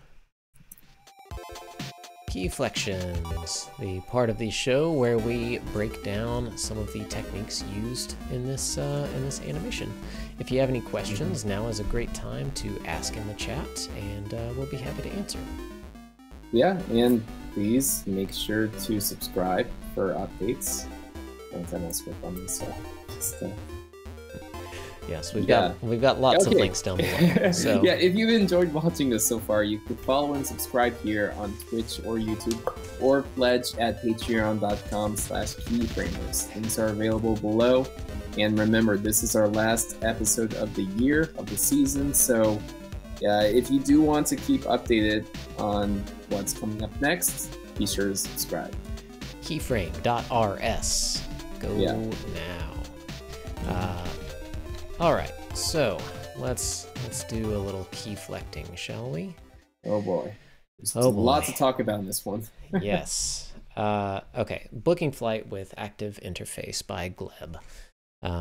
So this is a nice snappy little animation with lots of UI state transitions that we broke down a little bit. We're mainly focused on the way all of these boxes kind of interact and move around. And so that's kind of what we've done here. For the most part, keeping the spirit of the animation and recreating a lot of these pieces. So looking at the HTML really quick, I'll collapse the calendar so we can kind of see that. We've got our app, we've got a singular layer, and we've got all of these boxes within the layer. And then you'll see a lot of data flip keys throughout that we'll cover in a bit. And you'll notice these data show attributes along with a data state attribute on the main app. So going down into the JavaScript, we've included flipping, which is helping power all of these kind of moving transitions from one state to the other to help everything remain smooth. And that's what all of those data flip keys are for. Right. And then we have all of our boxes selected. Whenever they're clicked, we tick the activate function. So we're looking at the data show attribute of the box. If it is if the box is already active, we're resetting the data state attribute on the app to start. If not, we're using whatever the data show attribute is. So if we click departure, data state becomes departure on the app. And then before we change that, we do a flipping.read, which gets the initial positions of all of the elements, their size, and where they're located on the page. Then we update the state, and we go through, remove all the data active attributes, and then go through and find all of our data show containing that value from the box, and set data active on those, and then tell flipping to flip. So from there, that is what triggers all of these transitions. So we have some work happening in our CSS as well as in the HTML and JavaScript there. Mm-hmm. All right, let me just show the data active a little bit. So box, data active, content, and expanded content will be hidden. So we're basically toggling between content and expanded content. When data active, the content is hidden. Otherwise, expanded content is hidden. And it's also position absolute to take it out of the layout. And then when data active hits, our expanded content becomes position relative and toggles over to visible. Yeah. And of course, that's all sort of hard coded in the CSS. We could have used data show and data hide to do the same thing, but you know. Yeah, it just gets really messy the more states that you have if you try to do it all in CSS. So data active is a nice approach to that, and it keeps your JavaScript and your CSS pretty simple, pretty straightforward. Mm-hmm. Okay. So another thing that we played around with is CSS Grid. And so this plays a major role in the animation because we're using grid auto rows. And so that's going to create an implicit grid, which means that it doesn't matter how many items we have, it's just going to go in this automatic grid, so to speak. And so that way, when we do things like click each of the boxes, we could see they all rearrange pretty nicely and fit within that auto grid. And so that's flipping working its magic, which it's not magic. This is a flip technique in its purest form. It's just being done behind the scenes using the Web Animations API. We don't really want you to think that anything's really magic over here. So that's right. So yeah, for our calendars, same thing. We've got display grid going on there, which is an amazing way to set up a calendar. Grid template columns, repeat 7. And then I've just got an offset for the first child element, knocking it over into the proper column for the day of that month. We should probably have the month actually shown there, but yeah, it's all right. Yeah. And then let's see, our days. We've got some kind of crazy styles going on there. Do you care to explain? Oh, do I have to? Okay, so here's how I broke this down, and I did this in a couple of other code pens. So you could show the CSS for this, but yeah, just don't worry about it. Okay, so we have our start day and our end day. Let's start with the starts day. What I have is a pseudo element, which is the before pseudo element, and that stretches the entire width of that start day, and it starts from the beginning, from left 0 all the way to the end of the week. And so you could just imagine a light shining from that start day all the way to the end. Now I'm doing that for every single element that follows that one, because I want the other days to be highlighted, the days in the next week. And so that's just being repeated on each of the next ones. And so that's what this starts till the day before thing. That just means every day that's after start has that. Now to prevent it, let's say we're traveling within the same month, to prevent it from not showing up, we have this end till the day before display none, which means every day after the end day should not be showing this. But since that's not the case with departure, it's only really visible in arrival. And so if we go to arrival, this end day, we're just starting this whole shadowy box thing. We're starting it at right 0. And so that means it's going to go the other way. It's going to start at the right and shine all the way to the left. I'm trying to make an analogy here. And so since we could assume that every day from the beginning of the month till the end day in the arrival calendar, since it's a different month, is going to be active, then that's what we're doing there. And I also have this box arrival nth child n minus 7 before, which is a crazy, crazy, crazy selector. All that means is that for the first week, we don't want it to stretch all the way, just because there might be some empty white space. Or actually, you know what? Maybe we do. Maybe it's a feature, not a bug, because it extends from the last month. So yeah, there we go. You know what? I'm going to take it out. We're going to take it out. So a simplification. And then I'm going to put the data state back to the start state. There we go. Beautiful. And we don't need this. Yeah.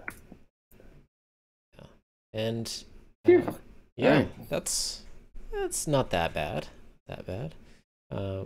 We're one of the ways to get a lot of advanced features with CSS is the adjacent sibling selectors with tilde and the immediate sibling selector, I believe it's called, with plus. Those empower you to do a lot of awesome things like this. If you browse David and I's code pens, we've got numerous examples of that.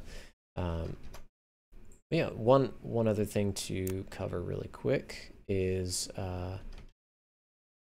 the staggering. So on day and count and option, I have a stagger class with a CSS var of I set on each element. And then up here, I have a really simple stagger class with opacity 0, transition opacity, and then whenever data active is a parent of that, it will fade in opacity 1 with a transition delay based on that index.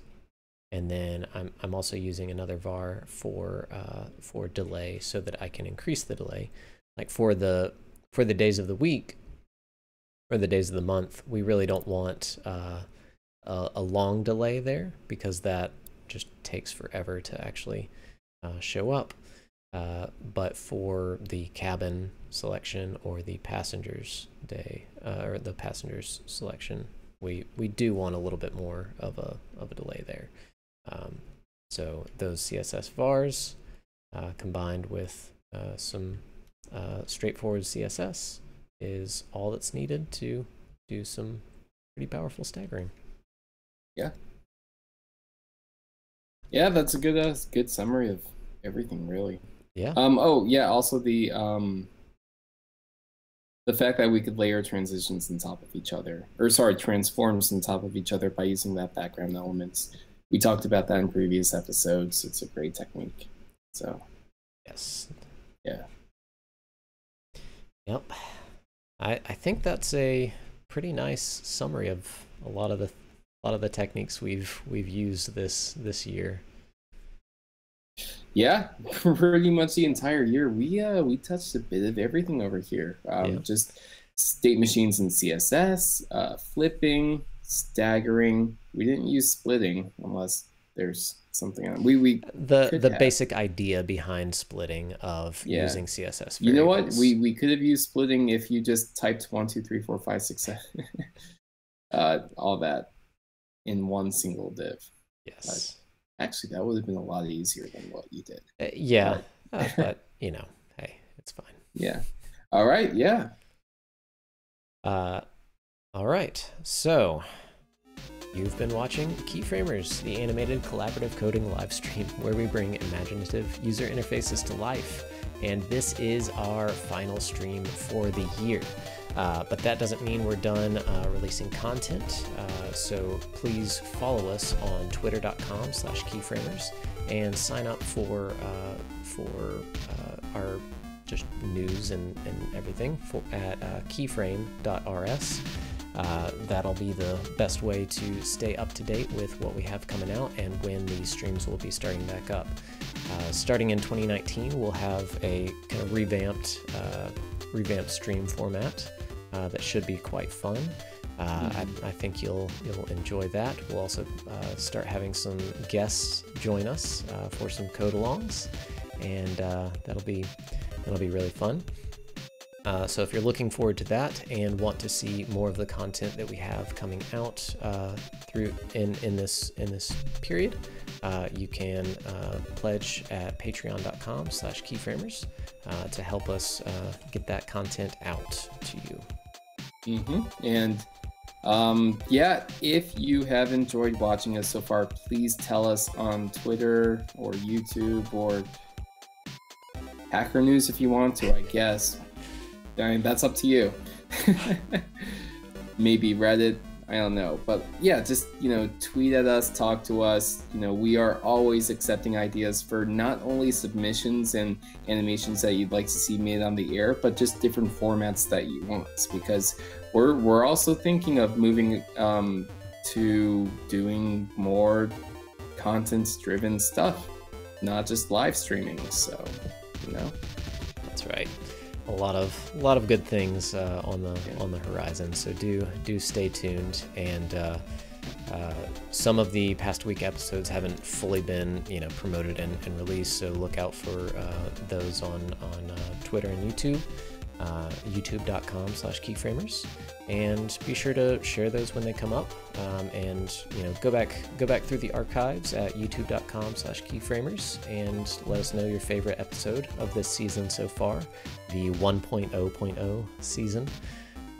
And yeah, until 2019. Yeah. Adios, amigos. Adios.